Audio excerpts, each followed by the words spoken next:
isi no mubumbe wa gatatu mu bumbe 8 igaragiye izuba. No mubumbe ugizwe na 75% by'amazi na 25% by'ubutaka. No mubumbe ugizwe n'imigabane 3. Isi nkuko tubizi izenguruka izuba ikanizengurukaho ubwayo. Umuvuduko w'isi mu kwizengurukaho ni ibirometero 1670 mu isaha. Gusa isi iramutse igabanyije umuvuduko ikoresha yizengurukaho ubwayo cyangwa ikawongera, habaye ingaruka nyinshi cyane harimo n'impanuka. Isi iramutse igabanyije umuvuduko ikoresha yizengurukaho, amasaha y'umunsi yakwiyongera kuko araho byagera ijoro rikaba icyumweru kandi n'amanywa akaba icyumweru. Isi iramutse igabanyije umuvuduko ku buryo bukabije, ijoro ryaba umwaka kandi n'amanywa akaba umwaka. Kugira ngo tumenye ibi byose twavuze hejuru, nuko twifashishije ikoranabuhanga twaremye twebwe ubwacu. Ikoranabuhanga ryadufashe kumenya ko izuba ritazenguruka isi, ahubwo isi ari izenguruka izuba. Kandi tumenya ko kuva ku zuba ugera hano ku isi harimo intera y'ibirometero miliyoni 150. Si ibi gusa, ikoranabuhanga ryatugejejeho ahubwo ryatumye twohereza ibyogajuru mu kirere kugira ngo bitate kandi bikusanye amakuru yose y'ibijyanye n'ikirere, ibiberamo n'imikorere yacyo, maze bituzanira ayo makuru. Mu makuru ibyo byogajuru byaduhaye byerekanye ko isi atari wo mubumbe wonyine uri mu isanzure gusa, ahubwo ko mu isanzure harimo n'indi mibumbe myinshi cyane. Byatweretse ko nubwo isi izenguruka izuba, ko nayo ifite ikigendajuru karemano gihora kigendaho cyangwa gihora kizengurukaho, ari cyo ukwezi. Maze mu 1969 twoherezayo ikiremwa muntu kikanagizayo amaguru yacyo abiri ku butaka bw'ukwezi, maze kituzanira amakuru n'amafoto y'ukwezi. Ibi byose byakozwe n'ikoranabuhanga. Uyu munsi birasa naho ikoranabuhanga riri gufungura imiryango yo kujya gutura ku wundi mubumbe ari wo wa Mars. Mars, umubumbe wavumbuwe ko ubuzima bushoboka.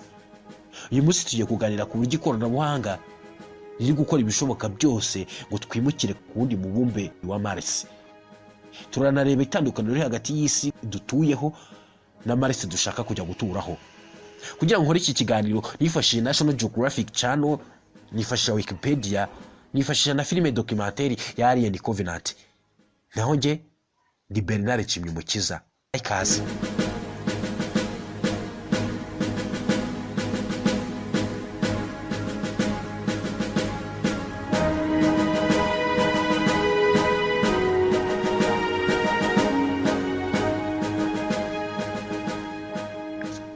Uyu munsi harabarurwa imyaka igera kuri miliyari 4,600,000 umubumbe wacu witwa isubayeho. Muri iyi myaka yose miliyari 4,600,000 isi imaze ibayeho, hari ubwoko bw'ibinyabuzima bwagiye butura kuri uyu mubumbe bwazimiye burundu, kuko kuva isi yabaho twebwe abantu turi ubwoko bw'ibinyabuzima butuye ku isi cyangwa se bubaye ku isi 15.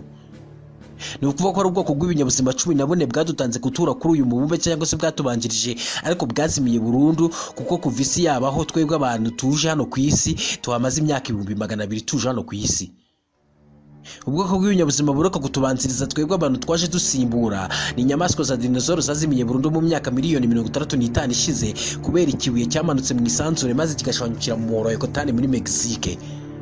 Ni iturika ryari rifite miliyoni 100 za megatone, kandi iri turika ryazamuye amamiliyari y'ibice byo mu kirere maze bipfuka urumuri rw'izuba. Dinosaur nizo nyamaswa nini zabayeho kuva isi yabaho, kubera ko dinosaur nini yapimaga toni 100 kandi toni 100 ni ibiri ibihumbi 100. Igikanga cyayo cyonyine cyapimaga toni 20 kandi toni 20 ni ibiri ibihumbi 20. Kuva isi yabaho twebwe abantu nitwe binyabuzima tuzi ubwenge kurusha ibindi byose byabayeho. Nitwe igisekuru cyahindutse uko tushaka, kandi nitwe twasobanukiwe ibijyanye n'isanzure nubwo atari byose, ariko nitwe twerekejeho ibyuma byacu twikoreye mu isanzure kugira ngo bitate, bicukumbure kandi bikusanye ibijyanye n'isanzure. Nyamara nubwo ari twe binyabuzima tuzi ubwenge kurusha ibindi byose byabayeho, abakurambere bacu n'ababyara bacu ari b'ingagi, inkende n'inguge bo baracyicumbikiye mu mashyamba, kandi igikoresho cyabo cy'ibanze ni igiti. Mu gihe twebwe abantu ducumbitse mu mazu y'amagorofa 200, kandi igikoresho cyacu cy'ibanze ni smartphones, internet n'ikoranabuhanga, kandi dutembera aho dushaka, yaba Dubai, New Delhi, Paris, New York, Hong Kong n'ahandi. Ibi byose twabivugaga kugira ngo tubanze twumve neza ko uyu mubumbe wacu witwa isi ari wo mubumbe wonyine ubuzima bushoboka. Gusa nanone kubera ko ari twe gisekuru kiza ubwenge cyane kurusha ibindi, kandi kikagira ikoranabuhanga rihambaye, twamaze kumenya ko hari undi mubumbe ubuzima bushoboka, ari wo mubumbe wa Mars. Birashoboka ko ejo cyangwa ejo bundi twakwimukira kuri uyu mubumbe wa Mars tukajya kwiturira kuri uyu mubumbe.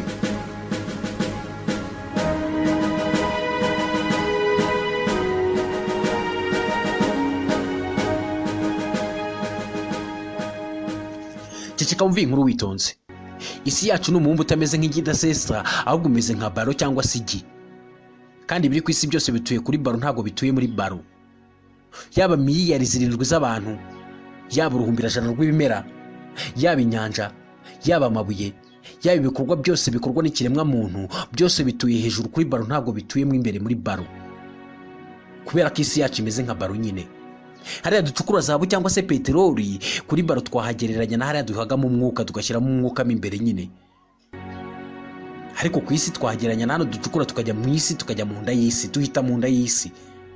Yaba biri ku isi yacu byose ndetse n'isi ubwayo biri mu isanzure kandi biri gukora ingendo ebyiri. Yaba urugendo isi ikora mu kwizengurukaho rumara amasaha 24 ku muvuduko w'ibirometero 1600 mu isaha, ndetse n'urugendo isi ikora mu kuzenguruka izuba rumara iminsi 365 ku muvuduko w'ibirometero 30 mu isegonda rimwe gusa, ndetse rukaba urugendo rw'ibirometero 108 mu isaha mu kuzenguruka izuba. Nibyo wabyumvise neza. Aka kanya ndi kuvuga ibi ngibi turi mu isanzure kandi turi kugenda tuzenguruka. Mbega isi yacu imeze nk'igipirizo bahaze, ubundi bakakirekurira mu kirere kikazenguruka izuba ku birometero 30 mu isegonda rimwe gusa. Niba uyu mubumbe wacu ukora urugendo rw'ibirometero 30 mu isegonda rimwe gusa mu kuzenguruka izuba, ndetse bikaba ibirometero 108 mu isaha, ubwo kuva kuri uyu munsi kugeza ku wundi munsi nk'uyu nguyu mu cyumweru gitaha, isi yacu izaba igenza urugendo rw'ibirometero miliyoni 18 iri kuzenguruka izuba. Urugendo rw'isi mu isanzure ni rwo rutuma habaho ibihe runaka. Hakabaho amanywa, hakabaho ijoro, hakabaho umunsi, hakabaho imyaka, hakabaho impeshyi, hakabaho itumba, urugaryi n'ibindi. Urugendo rw'isi kandi rushyira umujyi runaka cyangwa se igihugu runaka mu mwijima cyangwa se mu ijoro, nyamara mu gihe ari ku manywa. Niyo mpamvu nubyuka saa 12 za mu gitondo hano mu Rwanda, uzirinde guhamagara umuntu uri muri Amerika, kubera ko ushobora kumukangura atari uko yaryamiriye, ahubwo ho bizaba ari nka saa 6 z'ijoro aho ngo nyine muri Amerika.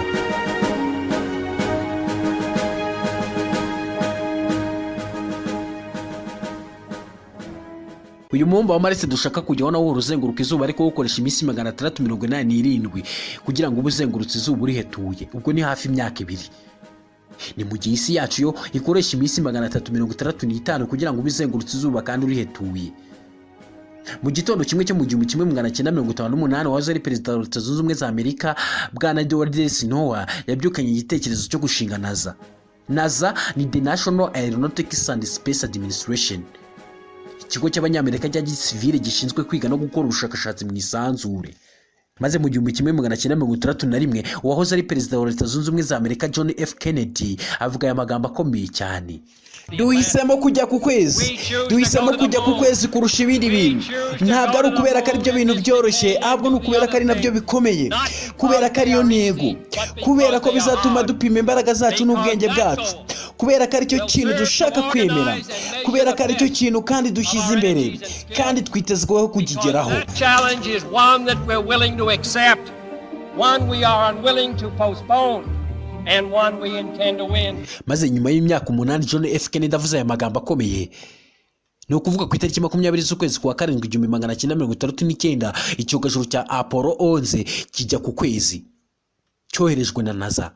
Hari harimo umuntu witwa Neil Armstrong. That's one small step for man.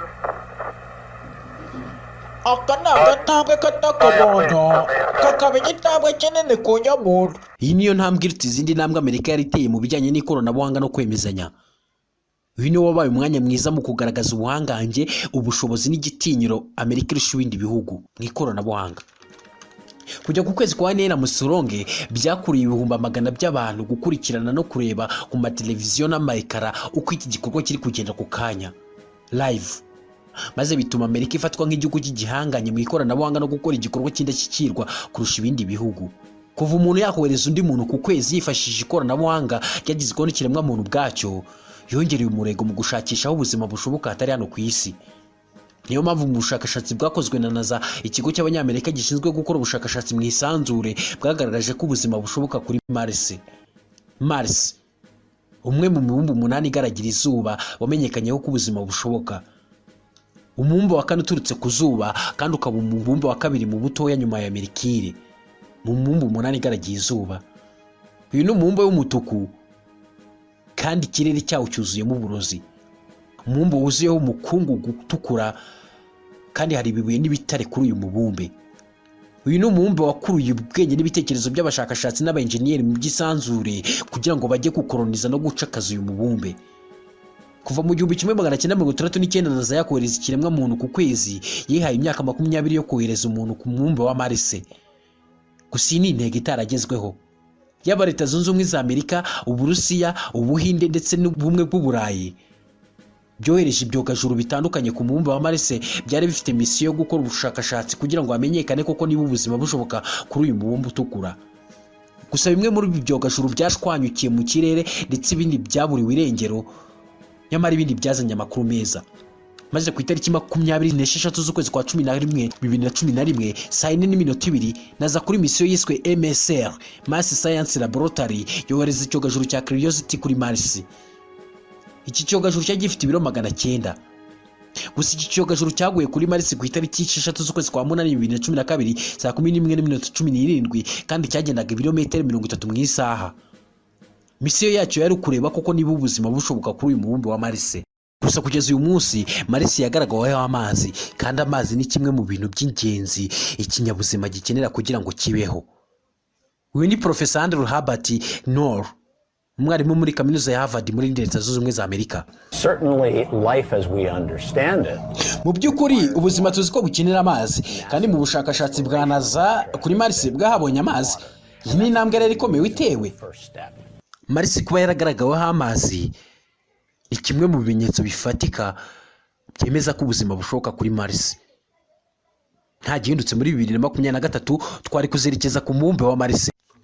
Uyu ni Bas Lonsdorp, umwe mu bashinze umushinga wa Mars wo kwandika abantu bashaka kwerekeza kuri uyu mubumbe wa Mars. 7 months later, in April, nyuma y'amezi 7 muri 2023 ikiremwa muntu kizaba kiri kuri Mars. Muri 2011 umushinga w'Abahorandi wise Mars 1 watangiye kwandika mu bashaka kwerekeza kuri uyu mubumbe w'umutuku.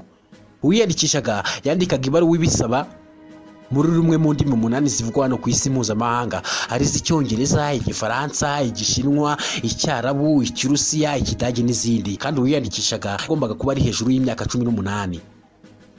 Birashoboka ko mu bazajya kuri Mars hazaba harimo n'Abanyafrika, ariko cyane cyane Abanyafrika y'Epfo, kubera ko nabo biyandikishije ku bazagerekeza kuri uyu mubumbe wa Mars.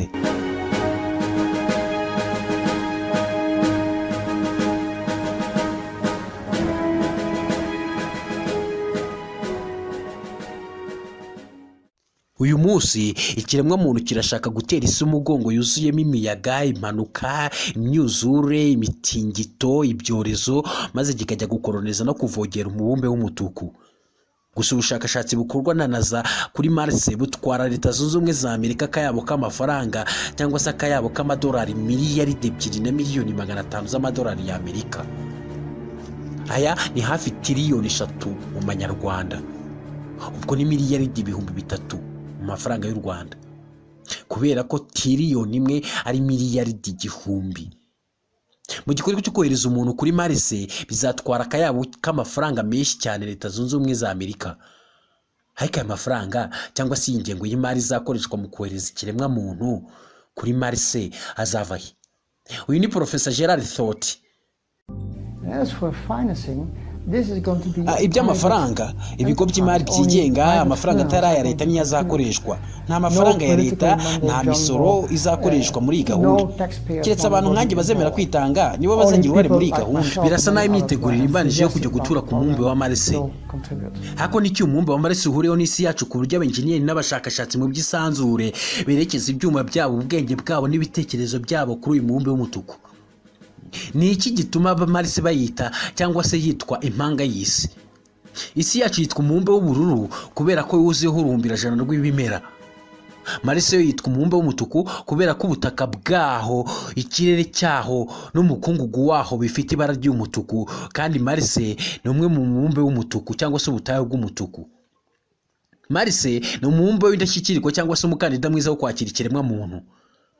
Isi nk'uko twabivuze hejuru ikoresha iminsi 365 kugira ngo ibizengurutse izuba irihetuye, ikoze uruziga rwuzuye rwo kuzenguruka izuba, ubwo ni n'amezi 12.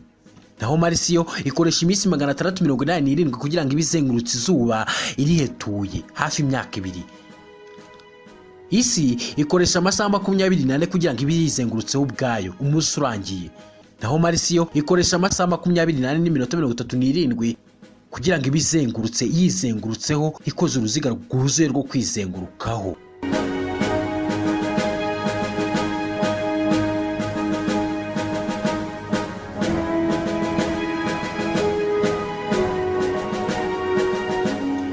Isi nk'uko tubizi ifite ikigendajuru gakondo gihora kizengurukaho gikoresha ibyumweru 4 kugira ngo kibe kihetuye cyitwa ukwezi.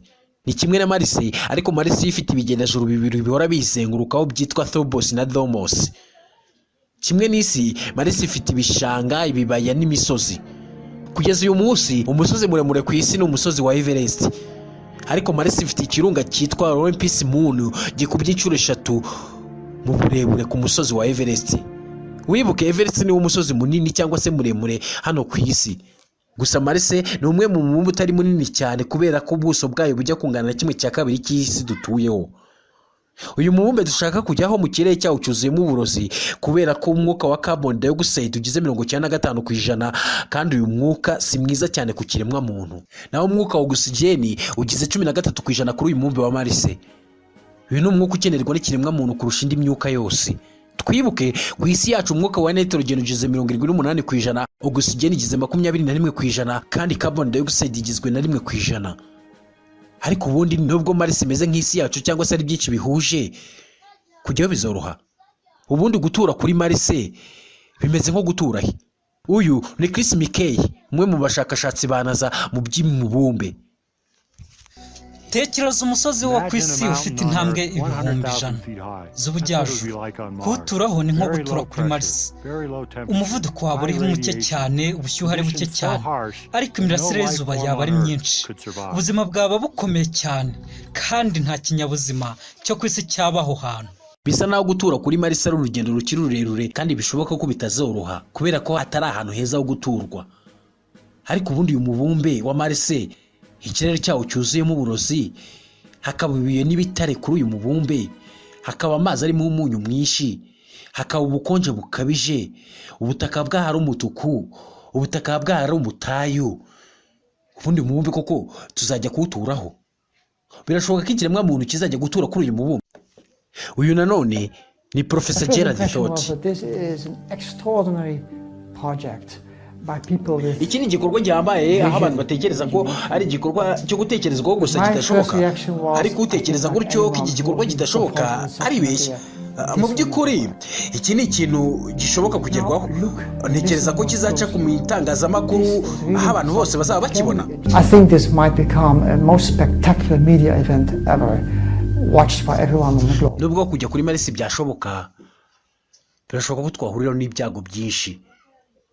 Birashoboka ko hari ibisimba cyangwa se ibindi biremwa bishobora kuzashwanyaguza ikiremwa muntu. Birashoboka ko kandi guhumeka n'ubukonje bwaho bwo kuri uyu mubumbe bishobora kuzangiza ikiremwa muntu. None se wowe nk'amahitamo yawe, wemera kuzajya kuri uyu mubumbe? Wemera ko wajya kuri uyu mubumbe ukajya kwiturirayo ugasiga ko ku isi? Nanjore iki kiganiro ni ikiganiro cyitwa Bimenye, ikiganiro ushobora kuba wagiramo uruhare ukora subscribe, share, like na comment.